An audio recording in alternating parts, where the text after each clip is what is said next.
తలసాని గారు ఒక మంచి జడ్జిమెంట్ వచ్చింది అనుకోవాలి సుప్రీం కోర్టు నుంచి. కానీ నాకు రెండు అనుమానాలు కూడా ఉన్నాయి. ఫస్ట్ ఆఫ్ ఆల్ జడ్జిమెంట్ ఏంటంటే ఆ, రాజకీయ నాయకులకి ఇమ్యూనిటీ అనేది ఉండకూడదు. ఎమ్మెల్యేలు కానీ ఎంపీలు కానీ ఎవరైనా రాజకీయ నాయకుడు అనేవాడు అధికారాన్ని అనుభవిస్తున్నటువంటి వాడు అవినీతి కేసుల్లో అని చెప్పి సుప్రీంకోర్టు ల్యాండ్ మార్క్ జడ్జిమెంట్ ఇచ్చింది. చూడడానికి బాగానే ఉంది కానీ ఇంప్లిమెంటేషన్ ఎంతవరకు ఉంటుంది, ఇది నా మొదటి ప్రశ్న. దేనికంటే మనం చూస్తే సంవత్సరం లోపు కేసులు, అవినీతి కేసులు ఉన్నాయన్నీ కూడా క్లియర్ అవ్వాలని చెప్పి మన ఎన్వి రమణ గారు ఇచ్చారు. అది ఇప్పటివరకు అతిగతి లేదు.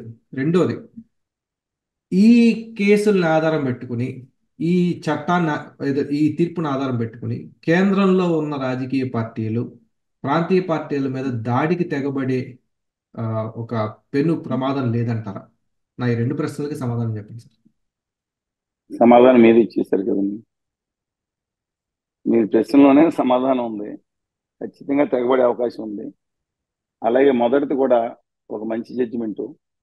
సుప్రీంకోర్టు ధనంజయ గారి నేతృత్వంలో సాగుతున్న సుప్రీంకోర్టు ఇవాళకి ఈ దేశంలో మొన్న ఆయన ఎవరో చెప్తున్నారు, కులపరంగా విమర్శిస్తారు, ఇచ్చేదోలు పనికిమాలిన వాళ్ళు, వ్యక్తిత్వ గుణగుణాలు కూడా చూడలేని వాళ్ళు మాట్లాడతారు. వాళ్ళ నాన్నగారు యశ్వంత్ చంద్రచూడ్ గారు, వైవి చంద్రచూడ్ గారు చాలా ఈ దేశంలో longest served supreme court chief justice. సరే, ఆయన ఎలా ఉన్న ధనంజయ్ గారు వచ్చిన తర్వాత సుప్రీంకోర్టులో 90% జడ్జిమెంట్ చాలా గొప్పగా వస్తుంది. అన్నిటికీ ఆయన బాధ్యత కాకపోవచ్చు. నిన్న కాక మొన్న మీరు చూశారు కదా, పార్టీలు ఎలక్ట్రల్ బాండ్స్ ఏం చేశారండి. ఇవాళ ఒక గింగిరా తిరుగుతున్నాయి పార్టీలని. ఇన్ని వేల కోట్లు, 20,000 కోట్ల సంగతి ఏంటని బయటకు రావాల్సి వస్తుంది. అందుకని మనం ఏం చేయాలనేది ఆలోచించుకుంటే ఒక అద్భుతమైన జడ్జిమెంట్ వచ్చింది. సరే, దీనికి ఆంధ్రప్రదేశ్ రాష్ట్రం, తెలంగాణ రాష్ట్రంలో అపోజిషన్ బ్యాచ్ రేవంత్ రెడ్డి, చంద్రబాబు నాయుడు గారు వెళ్ళిపోతారు ఇక బయలుదేరింది. ఈ రెండు యాక్ట్స్ అండి దీంట్లో.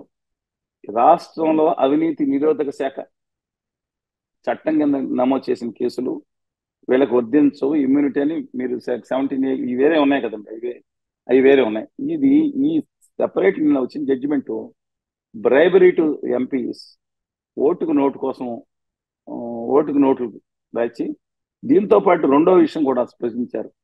ప్రశ్నలు అడగడానికి కూడా డబ్బు తీసుకున్నారు, చూశారు కదా మీరు. ప్రశ్నలు ఆ రెండు కూడా ఖచ్చితంగా అది కూడా దాంట్లోకి వస్తుందండి. అప్పుడు మోహన్ మహేత్ర గారి కేసు ఉంది, వాళ్ళని సస్పెండ్ చేశారు. దీని మీద కూడా డెఫినెట్ గా అది ఇంపాక్ట్ పడుతుంది. అది కొంతవరకు కేంద్ర ప్రభుత్వానికి మోదంగా ఉంటుంది, కొంత ఖేదంగా ఉండొచ్చు. దాన్ని కేంద్ర ప్రభుత్వం అవకాశవాదంగా వాడుకోవడానికి ఉపయోగించవచ్చు. రాష్ట్ర ప్రభుత్వం కూడా ఇలా క్రిమినల్ కేసులు కనుక పెట్టవచ్చు ఎంపీల మీద, ఎమ్మెల్యేల మీద అనుకుంటే రాష్ట్ర ప్రభుత్వాలు కూడా పెట్టవచ్చు. ఇప్పుడు ఇమ్యూనిటీ అరెస్ట్ కూడా చేయొచ్చు. చంద్రబాబు నాయుడు గారిని అప్పుడు అరెస్ట్ చేస్తారన్న విషయం చూసుంటారు. అందువల్ల రాష్ట్ర ప్రభుత్వం పెడతారనే ఉద్దేశంతో ఉంది. అందువల్ల ఇమ్యూనిటీ ఉండదు. ముందర అదే కేంద్ర పాలకులు కూడా ఇమ్యూనిటీ ఉండకుంటుంటే బాగుంటుందండి. అలాని చెప్పి ప్రతి కేసుకి వాళ్ళు అవ్వాల్సిన అవసరం లేదు. డెఫినెట్ గా అది కూడా పట్టించుకుంటే బాగుంటుందని నా ఉద్దేశం. సార్ ఇప్పుడు ఆ, సుప్రీంకోర్టులోంచి అనేక కేసులు వస్తున్నాయి, తీర్పులు వస్తున్నాయి కరెక్టే. కానీ అది ఇంప్లిమెంటేషన్లో మాత్రం చాలా జాప్యం జరుగుతుంది. దేనికంటే ఎండ్ ఆఫ్ ద డే మనకి ఇదే ఐఏఎస్ ఆఫీసర్లు, ఇదే ప్రభుత్వ యంత్రాంగం కదా వాటిని అమలు చేయాల్సింది. అంటే ఆ, ఎక్కడ తేడా వస్తుంది అంటున్నారు? మీరు ఉమ్మడి ఆంధ్రప్రదేశ్ కానీ తెలంగాణ కానీ అవినీతి నిరోధక శాఖ జ- మ, పెట్టిన కేసుల్లో వాళ్ళు అప్పుడు ఎందులో కేసు పెడతారు? నోట్లు తీసుకున్నప్పుడు రంగు రాస్తారు, మారుతుంది, పక్కా సాక్ష్యాధారంతో పెడతారు, మిగతా దాడులు చేస్తారు, దొరుకుతాయి. 800 కోట్లు ఎలుగుబంటని మనం చదివాం. శిక్ష ఉందా? అలా కన్విక్షన్ రేటు మొత్తం దాంట్లో లెక్కేసుకుంటే ఒకప్పుడు సింగిల్ డిజిట్ అంటండి. నమ్ముతున్నారా? తర్వాత పెరిగింది కొంచెం.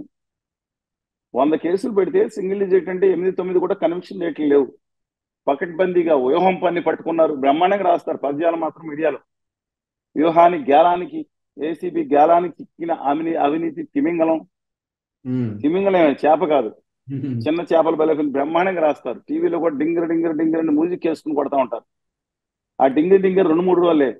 తర్వాత ఆయన డింగర్ డింగర్కి చేస్తాడో ఇంకోటి చేస్తాడో తెలియదు, మొత్తానికి పక్కన పడిపోతాయి. సమాజంలో మార్పు రావాలండి. పూర్వం అవినీతి చేసిన ఎంప్లాయీస్ జైలుకి వెళ్ళి వస్తే ఇంట్లో పిల్లల్ని కూడా ఇచ్చేవారు కాదు, పిల్లలున్న కానీ. తలకై తల ఉంచుకుని వెళ్లాల్సి వస్తుంది. ఇవాళ అవినీతి కేసులో జైలుకి వెళ్ళి రాగానే 50 జీపులు, టాప్ ఓపెన్ జీపులు, జనాలు అన్నా సూపర్ అన్నా, సూపర్ అన్నా. ఏం సూపరో లగ్జరీ లేకపోతే ఇచ్చింది నాకు అర్థం కావట్లేదండి. సమాజంలో మార్పు వచ్చింది. ఇప్పుడు ఇది మీరు అన్న కేసులు కూడా వర్తిస్తుంది. అన్న జైలుకి వెళ్ళాడు, అవినీతి బ్రైబరీ కేసులో అక్కడికి వెళ్ళి పెట్టుకుంటే తెలియక చిక్కుపోవచ్చు ఎవరైనా కానీ మాలాంటి వెళ్దాం. కానీ తెలిసి రాజకీయ నాయకులు బ్రైబింగ్ చేసి పార్లమెంటరీ వ్యవస్థను అపహాస్యం చేస్తుంటే ఒకవేళ అరెస్ట్ చేసినా సరే మీరు అన్నట్లు అమలు కష్టమైన సందర్భంలో జైలుకి వెళ్ళి బయటికి రాగానే వందల కార్లతో ఊరేగింపు. అన్న అప్పుడు సూపర్ అవుతాడు. కక్షాదింపు పెట్టారు, అన్న డబుల్ సూపర్ అవుతాడు. అన్న మంచోడు, ట్రిపుల్ సూపర్ అవుతాడు. ఏంటి కార్తీక్ గారి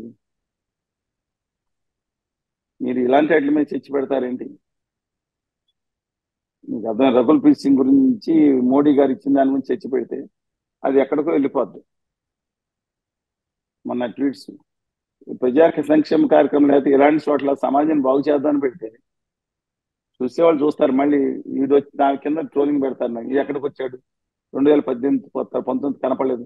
నేను కనపడిందే జనంలో ఉందే 2019 తర్వాత భీకరంగా ఉన్నాను. మేజర్ మీడియా వేయలేదు, వీళ్ళు పట్టించుకుందని తిడతా ఉంటారు, మిమ్మల్ని తిడుతూ ఉంటారు. ఇలాంటి సోదరులేని చర్చలు పెడతారేంటి? తగ్గ చూపించింది నేరాలు ఘోరాలు చూపిస్తే ఎంత సూపరు. నేరాలు ఘోరాలని ఈటీవీలో వచ్చేది. అవును. నూతన్ ప్రసాద్ గారు దివంగత ఆయన కథలేక అనిపించేవారు. దాని సూపర్ రేటింగ్ ఉండేదంట. ఇవాళ ఎవరింట్లోనే ఏదో జరిగితే, అమ్మాయి మర్డర్ జరిగితే అక్కడ ఎక్కడండి మన ఆ, ఎక్కడో భువనగిరిలోనే ఎక్కడో దాని గురించి డింగర డింగర డింగర న్యూస్లు వేసుకుంటుంటే ఎందుకు వేస్తారని ఫోన్ చేసి చెప్పాను మిత్రులు. ఒకసారి మీకు లింక్ పంపిస్తాను చూడండి అన్నారు. చూశాను. హైయెస్ట్ టీఆర్పీ రేటింగ్ ఉంది. ప్రజలు అలా అలవాటు చేశారు. వీళ్ళు మంచి వాళ్ళ ప్రజలు దానికి టాక్సిక్ అంటే విషమైన కలుషితమైన దానికి అలవాటు చేస్తారు. చాలా బాధగా ఉంది కార్తీక్ గారు. చూద్దాం సార్, సమాజంలో కూడా నెమ్మదిగా మార్పు వస్తుందేమో. మీరు అదేంటో మారిపోవాలేమో కానీ వాళ్ళు మారరు అంటున్నారు. చూద్దాం. రాజకీయ నాయకులు అమ్మాలి బూతులు తిట్టిన వాళ్ళకి రాజకీయ నాయకులు సీట్లు ఇస్తున్నారు. ఎప్పుడు తిట్టకుండా ఇది చేస్తే బాగుంటుందంటే వీళ్ళు తమలపాదలో కొడతా ఉంటారు, వాళ్ళు ఏమో మమ్మల్ని అంటున్నా ఉంటారు. మమ్మల్ని అమ్మాలి బూతులు తిడతారు ఈ రాజకీయ నాయకులు, వీరామ్మాలని కొంతమంది. కానీ వాళ్ళ నాయకుడిని, వాళ్ళ భార్యల్ని, వాళ్ళ ఇంట్లో కుటుంబ సభ్యులను తిట్టిన వాళ్ళకి మాత్రం సీట్లు ఇస్తే వాళ్ళ కాళ్ళు కడిగి పాలు తాగుతారు కొంతమంది. నేను మాత్రం ఇది సూచన ఇస్తే తిడతా ఉంటారు. విచిత్రం అండి కార్తీక్ గారు. రోజులు మారిపోయిన ఇంకా రేపొద్దున ఎన్ని దారుణాలు చూడాలి. తప్పకుండా సార్, చూద్దాం, కలిసి గట్టిగానే చూద్దాం. చూస్తారా? కళ్ళు పోతాయండి ఆ పాపాలు చూస్తే. అదే. సరే అండి అయితే. యా. ధన్యవాదాలు సార్. ఓకే అండి, నమస్కారం.